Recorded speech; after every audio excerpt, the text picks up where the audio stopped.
So we can go over sort of the details of their lists here.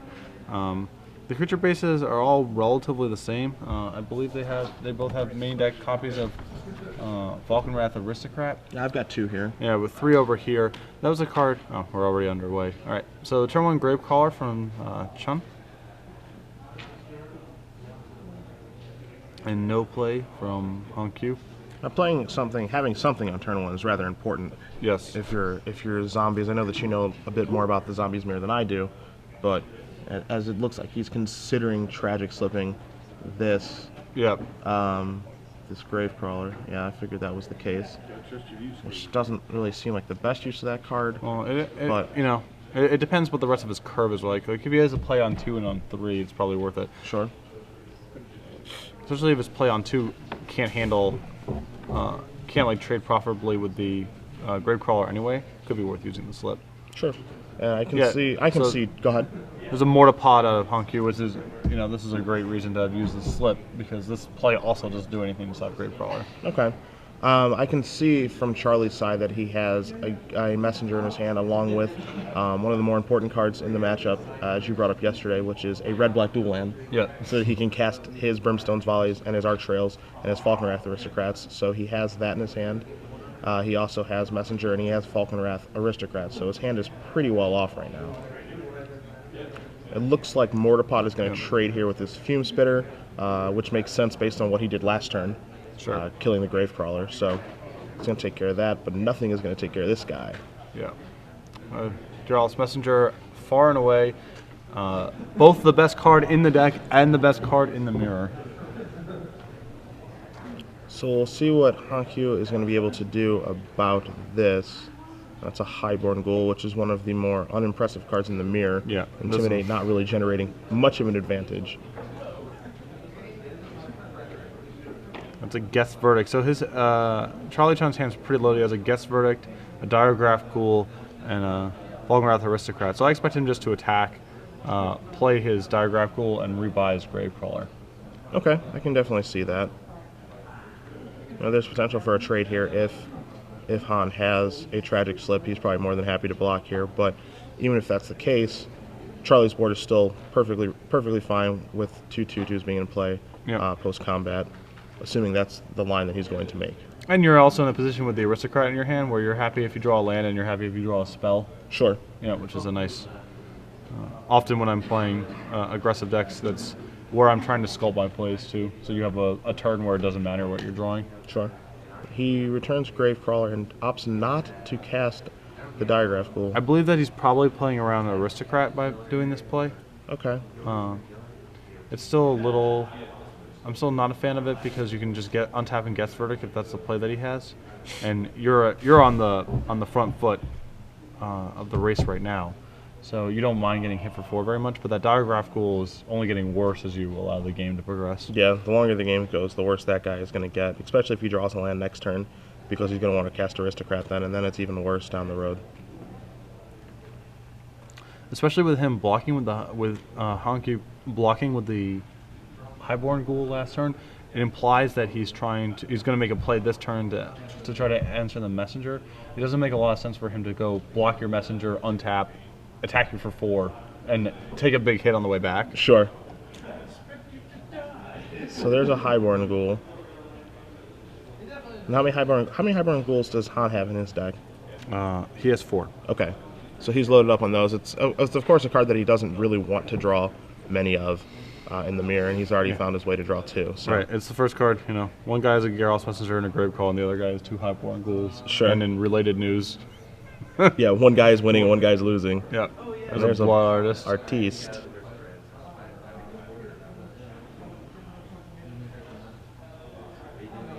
He's going to respond to that. Looks like a go for the throat. Yeah, possibly a dismember, but I think it's a go. Okay, that guy, we're going to get in for 2. And then he has no, Han has no go for the, he has a Doomblade and a Dismember, so that must have been so that was a Dismember. Yeah.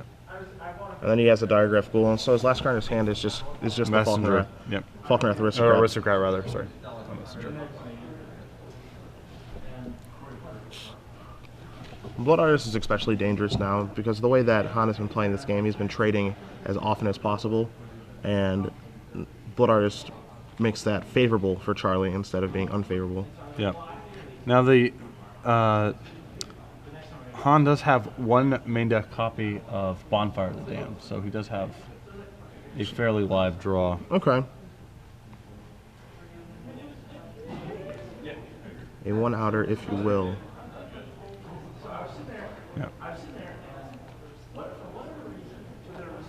Fifth land. And Phyrexian Phyrexian Metamorph. Nothing too appealing to copy, and he has to pay 2 life to even be able to play that card. Not a huge fan of Metamorph in the deck. Sure. Draw step. Basically, the only bad draw in his deck was right there. I think so, yeah. Maybe another Aristocrat, but that's pretty much... It's a Black Cleave Cliff, so he can't really do anything. Yeah, that was one of the few bad draws that Charlie had available to him. Looking at his deck list, Sword of War and Peace. I'm assuming we're going to chump and then just trade off. He's going to hit the Gravecrawler? Okay. I don't really like that hit. I think you need to kill the Blood Yeah, Artist I there. don't know. You're sort of just spinning your wheels with this play. Yeah, and Gravecrawler, there's nothing to stop Gravecrawler from coming back. Nothing stops Gravecrawler. Yeah. Cannot be stopped. Always crawling. Yeah. And Blood Artist is the bigger problem right now than the Gravecrawler. Also, when you kill the Blood Artist, it's just dead. Yeah, You just move on. I like it to be dead always. There's a Texas Diagraph Ghoul being equipped. And here comes the angriest vampire.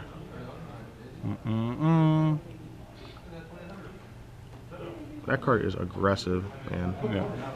That is an aggressively costed card. Yep. It is potent.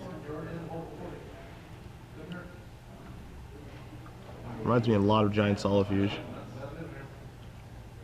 Except it flies. It's Yeah, hard to kill. I mean, it's flies. I think they're relatively similar. Relatively hard to kill. Yeah, it's relatively similar in difficulty to kill, but they were both very format. Well, Giant Solifuge was a format-defining card, and it wouldn't surprise me moving forward if Falkenrath Aristocrat became that good of a card. It's so good in this particular deck. Yep. And it's so good against the green decks too. Yeah. Shoot that.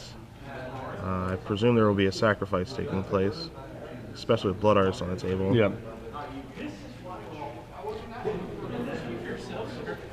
Sacrifice there. All right, so we'll start here. It seems like a fine place to. I'm gonna have 2 Blood Artist triggers occur, and then he can just sack here to finish him off. So that's gonna be it. Game 1's gonna go to Charlie Chun. Charlie Chun drew a bunch of good cards in the matchup, and Hankyu drew all the horrendous cards. Yeah, he drew all the idiots and none of the awesome cards. All right, so sideboard. Hankyu doesn't actually have a lot that's particularly good for the matchup. He has a Go, which is fine. He has 2 Nihilist Spell Bombs, which are better than other cards that he has in this deck. He has 2 copies of Liliana, which are okay on the play. Probably much worse on the draw. And what else? We're gonna cut back to the booth really quickly. We are going to be giving away 6 months of premium. So we have to come up with a question Yeah, we could have on the spot. used a little more forewarning here. Well, I'm ready. Okay, go I ahead. just thought of a card. All right, go I just for thought it. of a question. All right. Okay. We've been talking about mono green all weekend because we love it. Uh-huh. All right. And so there's a miracle card in mono green that players can typically play 3 to 4 copies of. What's the name of that miracle card? Name the miracle. Name the miracle that the mono green players typically play 3 to 4 copies of. And if you name that miracle and put it in hashtag And SCG Premium, 6 months of premium. 6 months of premium, and we'll have a winner after this match is over. That's correct. So if you're capable and able to name the name of the miracle card that mono green players typically play 3 to 4 copies of. And that I believe we've been misnaming all weekend. I said it wrong almost every time I've done it. So we've thrown out a little bit of a trick. This question's actually harder than normal because if you've just been paying attention to the cast, you'll probably get the wrong answer. Yeah, if you're paying attention to cash, what I've been saying is the name of a Transformers movie, and that's not the name of the card. And the Transformers movie is terrible. Right. So, but yeah, go ahead and send that to hashtag SCG Premium, and we'll select the winner, and the winner will get 6 months of premium, where they'll be able to read articles about Red from you. Maybe. Oh, 6 months. Yeah, they'll get one. Yeah, I forget. Yeah, they'll get one. But I think we're going to cut back to the match, and as we do that, I know that you said that Han doesn't have a ton to sideboard in, but looking at Charlie's deck, and we covered Charlie yesterday in the quarterfinals where he played against a zombie mirror.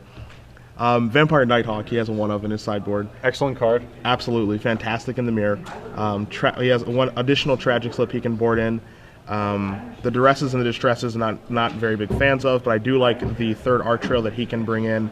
And if the game gets a little bit later, which it typically doesn't, he could board in Zell's Conscripts or Mark of Mutinies, but I think he's just got those 3 or 4 cards he's going to bring in this matchup and board out some of his worst cards like his Highborn Ghouls. So, I actually don't mind a Distress that much. It depends how many other bad cards you have in your deck. okay. Because a lot of the knuckleheads have a tough time connecting, and a lot of the spot removal spells don't really work. But because Messenger and looks like both players are going to take a mulligan here. Yeah. Because Messenger and Aristocrat matter so much, and a lot of the other stuff matters so little, that even though Distress is a little mopey and slow, I actually don't think it's the worst card that you can have.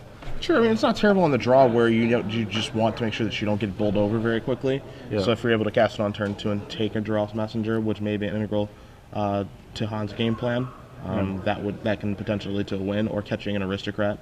Yeah, I actually have Despise and Distress in my zombie sideboard. Okay. And I like Despise here a little bit more just because of the mana efficiency. Sure. But I think the discard's okay to bring in.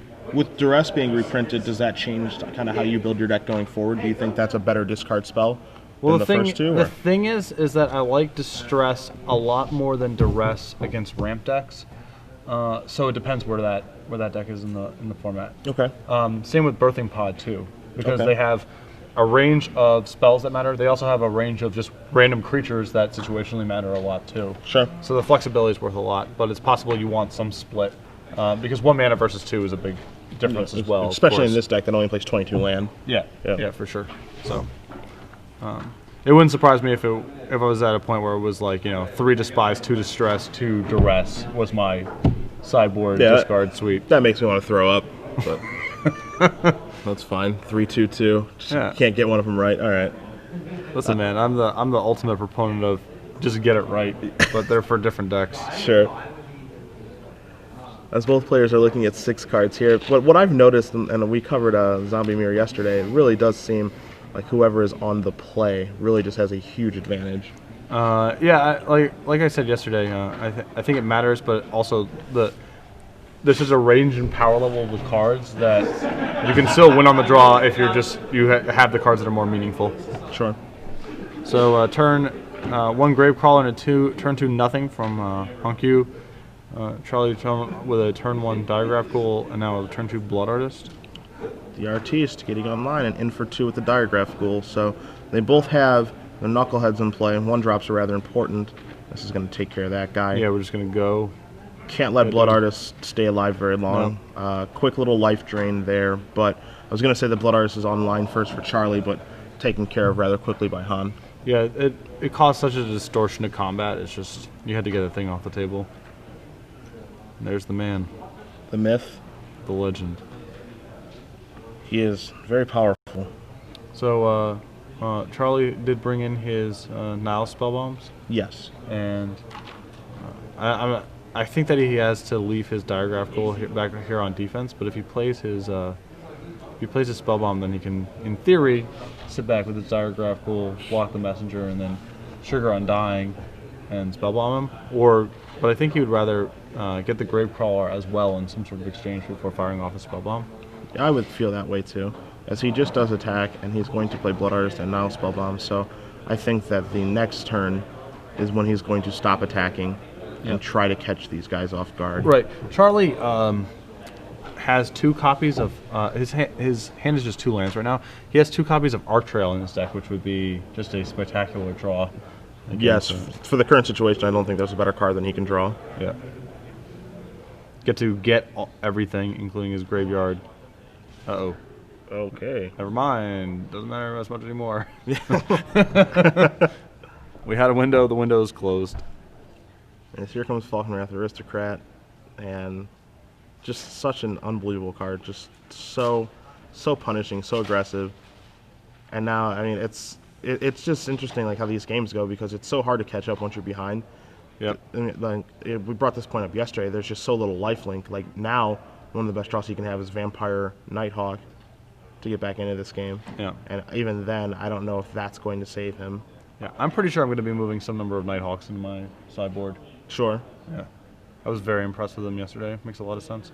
Another land drawn for Charlie. Charlie can only simply pass back. He's at 6 life.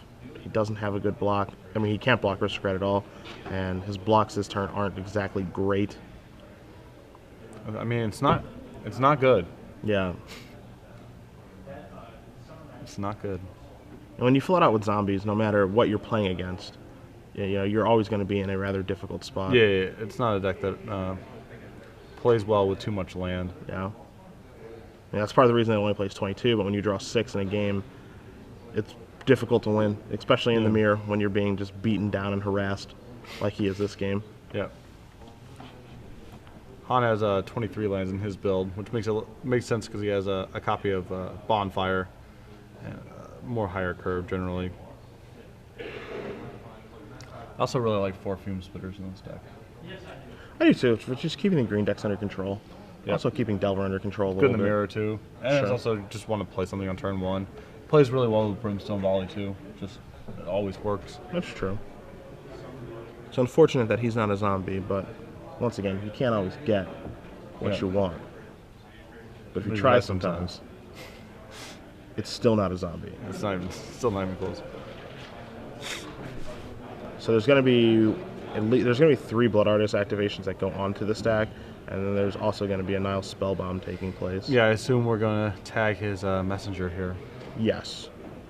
He's going to be able to get a card. 3 activations are going to go on, so doesn't look like he's going to die this turn. But I'm not even sure he's drawing 2 anymore. Yeah, he's not drawing incredibly live. Han's hand has to be pretty bad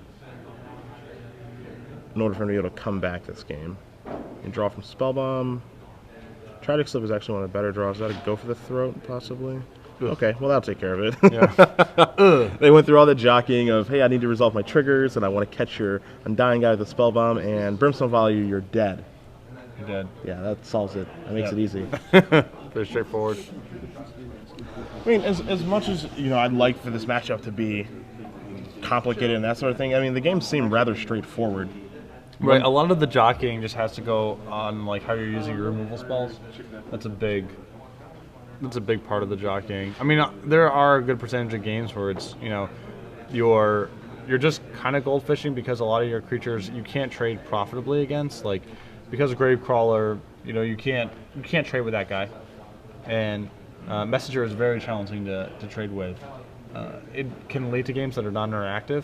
A lot of this has to do with the way that these decks are configured, though. If they had Pillar of Flame, let's say, instead of some of the other removal spells that they had, then they would have much better game against the threats that were being presented. Sure. And it's not like Pillar of Flame is like a huge opportunity cost to play either. It's like, well, it's possible you should be playing that over Tragic Slip anyway. Sure. You know what I mean? Outside of Zombies becoming a more popular deck, so there was an issue of how many red spells you actually want in the deck because. Like I mentioned before, the meta isn't awesome, and most of my losses in Baltimore came down to had too many red spells in the deck and had a game where I just didn't draw red mana. Didn't draw red mana, or the red mana that you drew was like Black Cliff Cleaves on like turn 4 when Right. it comes into play tapped. Yep. But so there is a question of how many red spells you do want in the deck, but I think you want Pillar, Brimstone, Volley as your primary removal suite. And then beyond that, you can complement it with Slips or Dismembers or whatever the case. Sure. Charlie looks at his opener, and from what I could tell, I'm looking at 5 lands. In the other, semi-final match, Alex Etzel is up a game in the Delver Mirror over Barrett Kroger. So I'm assuming we will cut away to that match at some point because this match is so quick. So it looks like Charlie kept a hand of Brimstone Volley, 2 Grave Crawlers, and 4 lands. It's either a Brimstone Volley or a Mark of Mutiny. I think it's a Mark. Is that a Mark Immunity? I think so. I'm not 100% positive, but I think it is. Alright, slip that. Alright, well this is... Oh, and did we just get extracted? Oh my god. You get extracted? Oh boy. Ew. Ew. Oh no. That was gross. I'm not a huge fan of Extraction in the Mirror, but it sure was good there. I mean, you need like you said, Han has like plenty of bad cards in his deck. So Yeah, like sure. trying to get that or trying to get a messenger when it dies or something and just trying to get lucky, like anything is better than the Highborn Ghouls. Right, yeah, you know, yeah, so no, you for might as sure. well try something. I probably would have waited until he was in his draw step because there's really no risk. You give him one shot, another shot to draw a Grave Another Crawler. Gravecrawler, sure. But- there's no actual rush to do that. I was about to say, that Tragic Slip's not very good because he has a Gravecrawler in his hand and nothing to do on the second turn anyway. Yeah, so he's gonna get it back, and then Yeah. it's like, why would you Tragic Slip? But now it looks awesome because his hand is Charlie's hand is terrible. Yeah. His hand is Mark and Mutiny lands. And he knows about the mark now. Yeah, Yeah. the mark is not going to catch him off guard. So it's going to be... I mean, the good thing for Charlie, trying to keep it positive, is that he has enough lands to cast whatever spells he draws. Yes. So he doesn't draw any more lands this game, and every spell that he draws is a live draw. Problem is that he needs to draw them now. Yeah. That was really, really, really bad for Charlie. And I would say that every land he draws is basically a dead draw at this point. He only has 18 left in his deck, but if he draws another one, ugh. And Like there's he, another one. he just did. Your turn. Yeah, I would definitely agree with you. In most cases, surgical is rather bad. I mean, this particular game. That's another. And there's a cliff, so He's got to play the cliffs this turn. yeah, he may not want to give away that he drew a land. Sure. I mean, I guess if he has. He has 5 enough mana to that he can hide that. Right.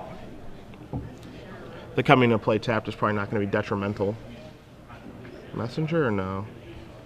Okay, no messengers. It's a slow game. The There's a Blood Artiste. Is this a stage where you want to run Blood Artist out there?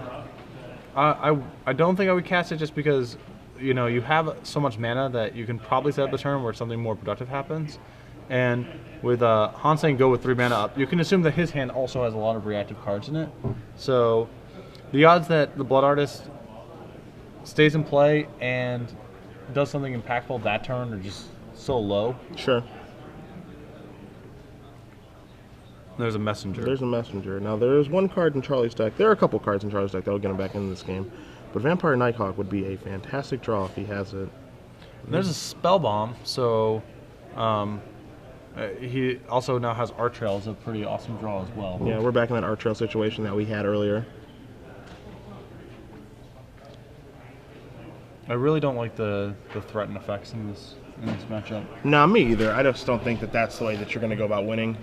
He only has 2 Falkenrath Aristocrats to really make them impressive. Yeah. To be removal spells of that sort of thing. So him taking a guy, I can understand where he's coming from because he's on the play, and Yep. he just wants to destroy him as quickly as possible when he's on the play. But if Han was able to keep his threats in check, and by watching game 1, his goal is just to keep his threats off the table as best he possibly can, Tragic Slipping a Gravecrawler, that sort of thing, Yeah. then it's not going to work the way that he wants it to. Mark and Mutiny this guy, which I don't like at all. Well, because now he also it doesn't, shuts off the Art Trail. Yeah, now he doesn't even have Art Trail as a draw. And those 4 points of damage that he's getting in for, while not irrelevant, Art Trail is a way that he can actually win this game that he's actually just taken away from himself. Yeah.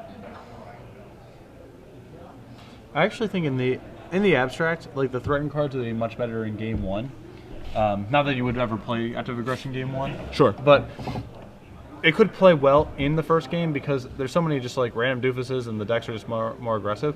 Almost invariably what's happening in the sideboarded games is that you're cutting out your pressure to add better reactive tools.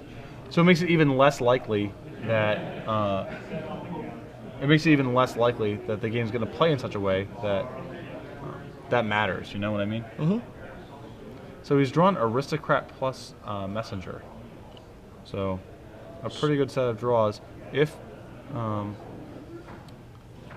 if Han has actually nothing in his hand, I think it's reason like he actually has a shot at winning this game. Yeah, I think that in order for Charlie to win this game, things are going to have to break his way. But I think as far as setting up a line for what he has in his hand, I think it begins with Aristocrat attacking for 4, putting Han down to 9, tying the game, playing Blackcliff Cleaves, and then the following turn attacking for 4 more, puts him down to 5, playing Messenger and sacking it's going to put him down to 1. So we just need to find a way to deal that last point of damage. I think you need to start off by casting Messenger.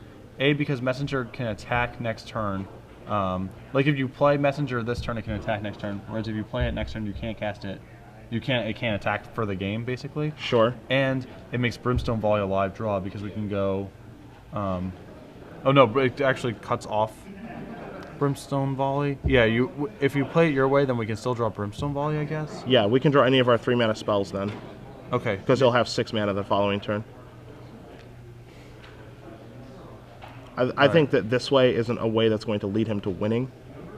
Because he's going to go on to 11, and then he's going to have the opportunity to attack. But if he draws Brimstone Volley this turn, he can't play both of his spells, and he's going to lose. Yeah. All right. And that was... Okay, that's just a volley in his hand, sure. So, yeah, the Mark Immunity counter put it to exact lethal. Yep. Exactly enough, and that's going to mean that Han Yu is moving on to the finals. Yep, congratulations. Another interesting thing about... Now, obviously, this has a lot to do with the way that the specific draws broke.